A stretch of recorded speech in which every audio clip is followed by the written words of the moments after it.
Notice അയച്ചു. ഫെബ്രുവരി 4-നാണ് പയ്യന്നൂരിൽ വെച്ച് വി കുഞ്ഞികൃഷ്ണന്റെ നേതൃത്വത്തെ അണികൾ തിരുത്തണമെന്ന പുസ്തകത്തിന്റെ പ്രകാശനം. പാർട്ടിയിൽ നിന്നും പുറത്താക്കിയതിന് പിന്നാലെ തനിക്ക് ഭീഷണിയുണ്ടെന്നും സംരക്ഷണം വേണമെന്നുമായിരുന്നു കുഞ്ഞികൃഷ്ണന്റെ ഹർജിയിലെ ആവശ്യം.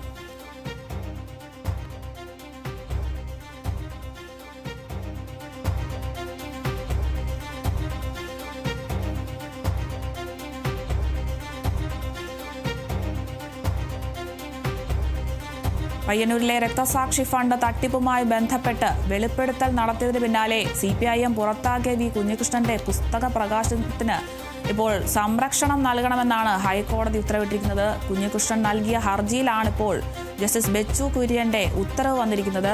CPIM കണ്ണൂർ ജില്ലാ സെക്രട്ടറിയായ KK Ragesh, Madhusudan MLA, CPIM Payyanur area സെക്രട്ടറിയായ P സന്തോഷ് എന്നിവർക്കാണ് ഇപ്പോൾ നോട്ടീസ് അയച്ചിരിക്കുന്നത്.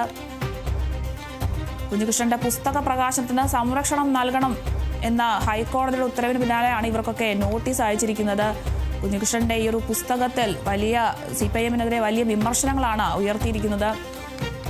ഫെബ്രുവരി 4-നാണ് പയ്യന്നൂരിൽ വെച്ച് വി കുഞ്ഞികൃഷ്ണന്റെ നേതൃത്വത്തെ അണികൾ തിരുത്തണമെന്ന പുസ്തകത്തിന്റെ പ്രകാശനം നടക്കുന്നത്. പാർട്ടിയിൽ നിന്ന് പുറത്താക്കിയതിന് പിന്നാലെ തനിക്ക് ഭീഷണി ഉണ്ടെന്നാണ് കുഞ്ഞികൃഷ്ണൻ പറയുന്നത്. അതുകൊണ്ട് തന്നെ തനിക്ക് സംരക്ഷണം വേണമെന്നൊക്കെ ആയിരുന്നു കോടതിക്ക് നൽകിയ ഹർജിയിലെ കുഞ്ഞികൃഷ്ണന്റെ പ്രധാന ആവശ്യം. എന്തായാലും ഈ ഒരു ആവശ്യം അംഗീകരിച്ചിരിക്കുന്നു.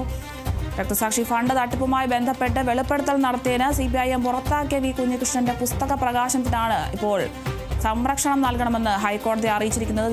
ഇതിന്റെ പശ്ചാത്തലത്തിൽ ഇപ്പോൾ CPIM കണ്ണൂർ ജില്ലാ സെക്രട്ടറിയായ KK Ragesh, Madhusudan MLA, CPIM Payyanur area secretary P Santhosh എന്നിവർക്ക് നോട്ടീസും അയച്ചിട്ടുണ്ട്.